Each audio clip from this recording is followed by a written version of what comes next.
All right, if you don't mind, I'm gonna do a little intro. Oh, dude, I'm getting nervous. No, don't be nervous. I'm honored. I'm very excited. I just peed a little.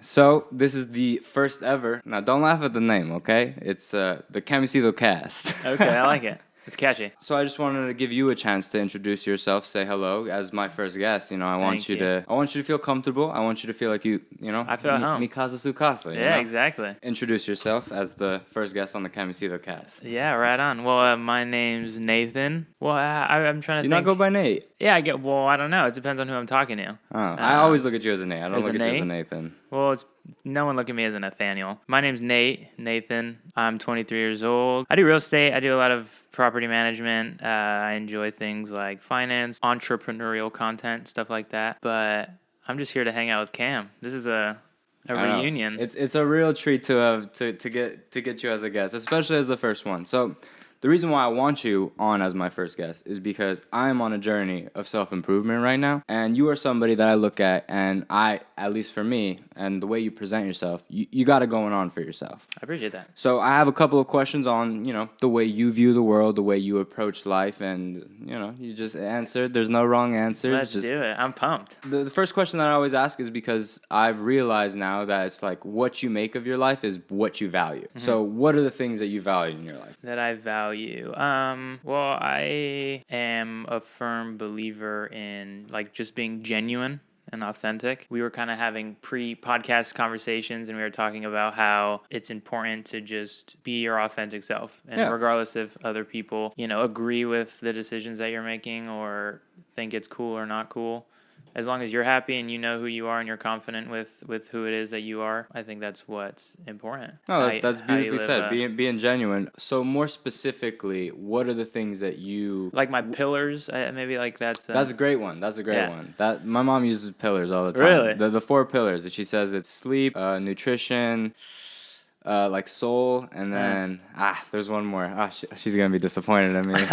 The pillars that I really hold myself to, if that's the right phrasing: mental health, physical health, financial, and then probably that last one of just being genuine and authentic. One of my main goals to move forward with this year and the content and stuff that I want to make is to help people that are not doing as well as me physically, mentally, spiritually, and those types of a bit like pillars. A life coach.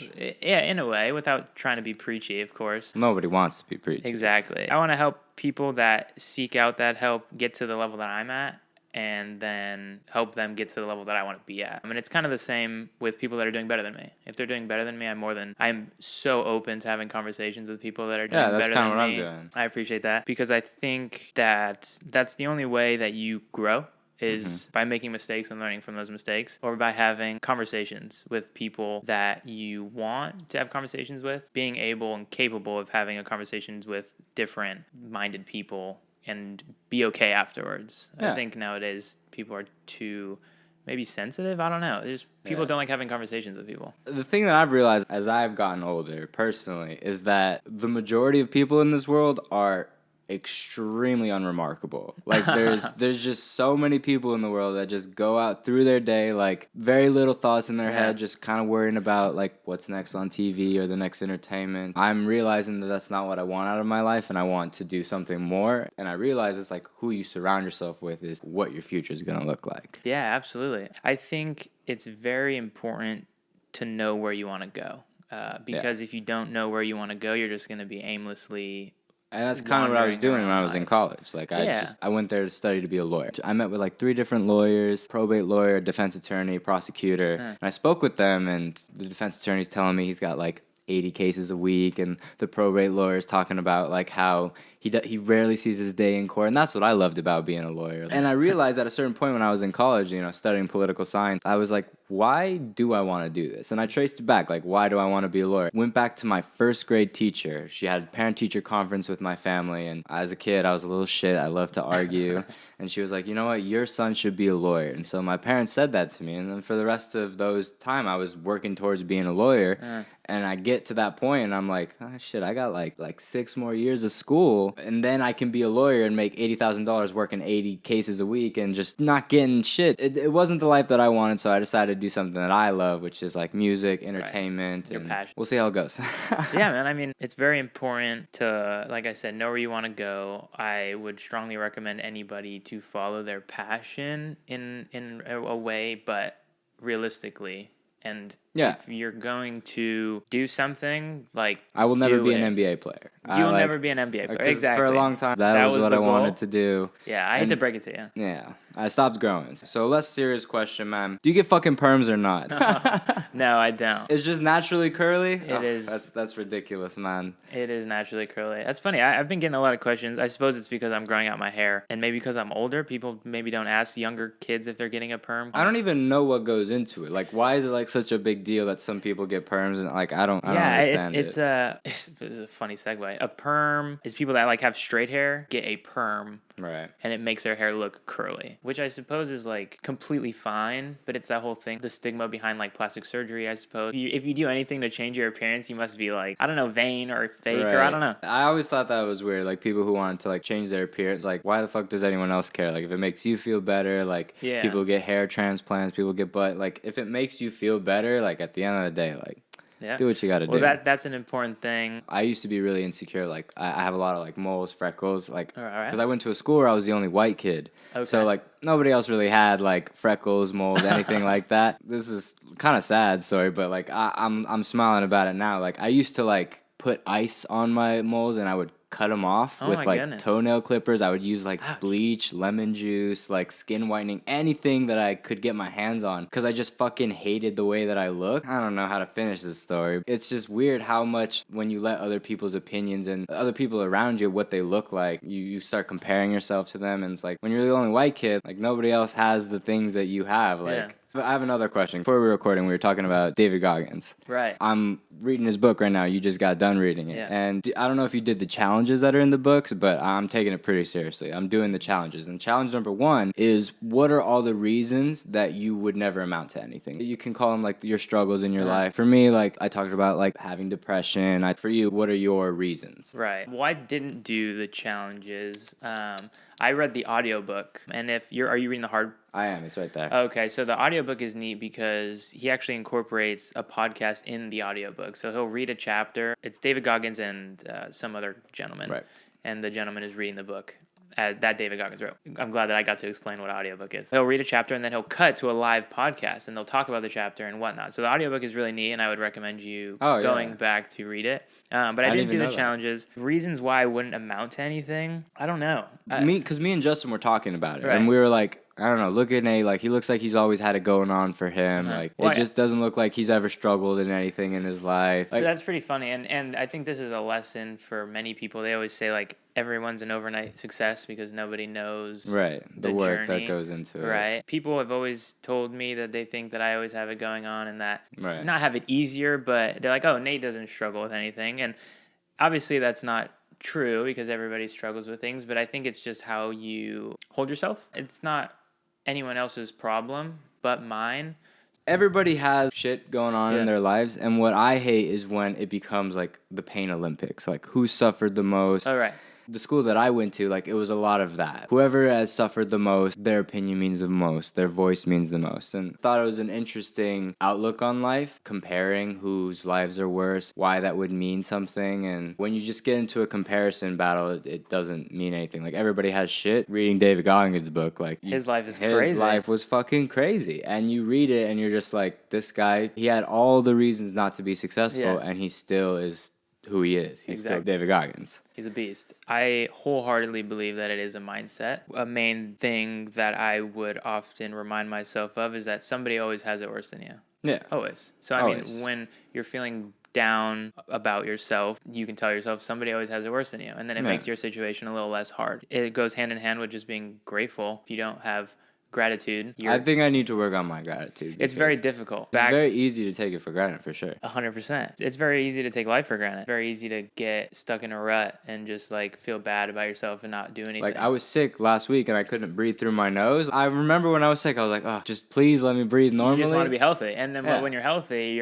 you should keep that mentality every day. I'm grateful for my health. You forget what it's like to be sick. until you are sick. Quick one, just an advice for the young men out there. I'm about to be 21 on Saturday. It's a very exciting moment for me. What is one thing that every guy should own past the age of 21? That every guy should own. Honestly, I would say like a laptop. A laptop? A laptop. That's a safe answer. It obviously depends on what it is you want to do. Speaking from like an entrepreneurial standpoint, what I want to do, the ability to be connected to the internet at like any given time and just have that mobility and that flexibility is insane. Because you can make your music or do this. You're running it from a laptop. I am. And when you don't have a laptop, it just makes things a little difficult. Laptop, that's a good answer. Laptops are necessary in this modern day and age to do anything. Necessary. So most people will have a laptop. I have another good answer. You have another one? I think so, yeah. Wait on me.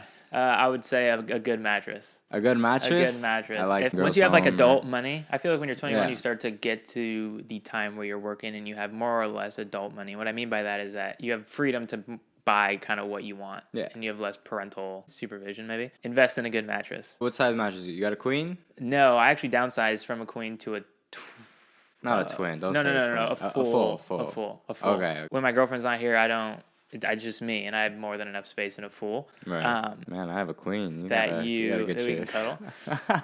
I didn't know what it was like to sleep good, wake up and feel rejuvenated. So how much and you like, spend on your mattress? Yeah, that was like $1,000. Oh wow! Mine's were like from IKEA, like $600. Let me rephrase that. It was like $1,000 with everything. I got like a bed frame too. So I think the mattress itself that like I got on sale was probably like $600. Always looking for good. Being frugal is very important too. If you want to get ahead financially. The biggest thing I would waste money on was Uber Eats. I'd be Uber Eating like maybe like 3 or 4 times a week. It was really bad. Yeah, that's expensive. And now that I like have all of this disposable income that I'm not spending on Uber Eats, changed the wardrobe a little bit. You know, I've went out, bought some nice colognes. And, I bought some nice shirts and things that make me feel good instead of like eating something that makes me feel like shit, you know? Yeah, definitely. I think it goes back to your goals.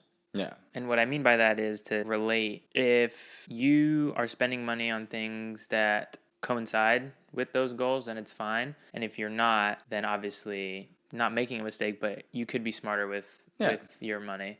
Not saying that clothes isn't. I love buying clothes. I was never somebody who cared about my appearance all that much. My mom would take me shopping one time a year at Kohl's. Yeah. Spend $300, and that was my clothes for the next 3 years. Yeah, exactly. And you got one pair of shoes every year, every grade year, and definitely understand it. It is nice. It's weird. I'm getting hand-me-downs from my younger brothers when I go back home. Like they're giving me shoes that they've outgrown. And I'm just like, all right, thank you. So appearance is very important. When you look and feel good, you perform good, and that's just with life. If you feel confident in what you're wearing, you're gonna walk with your head higher, your shoulders, and I've noticed that, more back, and people are gonna notice that, and that comes with looking confident. And I think, to tie it back to your question, how everyone thinks that I have everything going on well. You carry yourself in a way. I just carry myself in a way that comes off like that, but I have problems just like everybody else. I don't let those problems affect my life. Your day-to-day. My day-to-day. And that's the worst, when people like let their bad day spill into everybody else's interactions. That's so I fucking annoying. hate it. That's so dude. annoying. And honestly, like leaving Outback Steakhouse,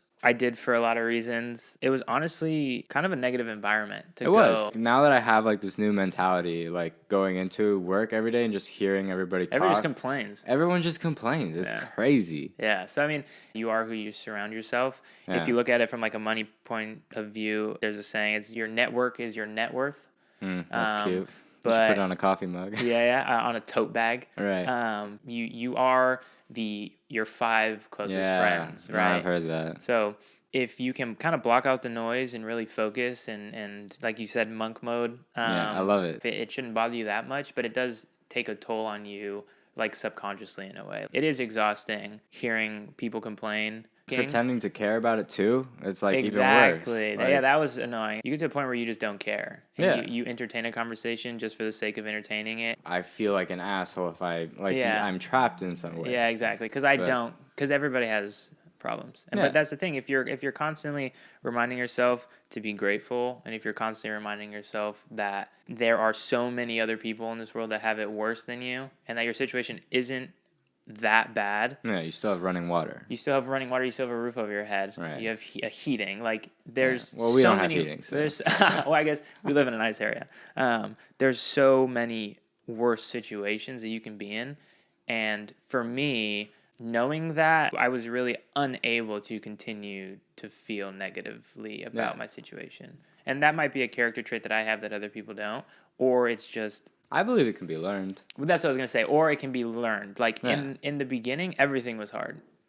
Going to the gym was hard. Building the discipline that's required to get to where you want to go in life, the habits, was hard. And Ethan, one of our friends, I don't know if he's going to watch this, but he was there when we started going to the gym, like, for the first time. And it was so difficult for us. And it's the same thing with every other, I guess they're called disciplines. With every other discipline in your life, maybe that's why they're called disciplines. You have to be disciplined to do them. Boxing or kickboxing. No. Yeah, right? One more time. Discipline.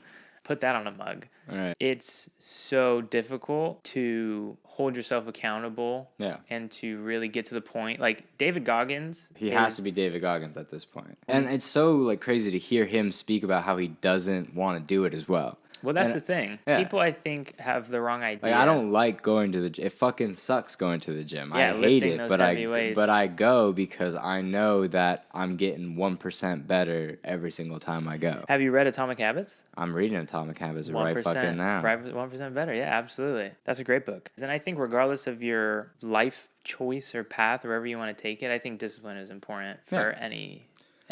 So who are the 3 people that you look up to in your life that you don't know personally? Oh, 3 people. So I don't know if this is like boring because like my life is... It's not boring. Surround myself with, or not surround myself, but I'm like obsessed with like real estate, entrepreneur stuff, finance. Like that is who I am as a person.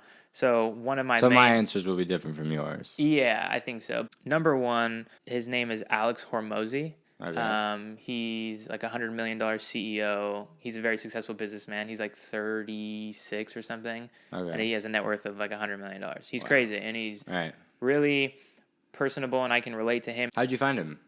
YouTube. He started making YouTube videos, and he's gained a large following since I started watching him, so I feel kind of like I was one of the first people, you know. I feel like that. But I think why I look up to him so much is, 1, we share a passion for business, and 2, his main driving factor is that, and he used to say it in the beginning of all of his videos, "Hi, I'm Alex Hormozi. I'm $100 million, whatever. I have nothing to sell you, and I was broke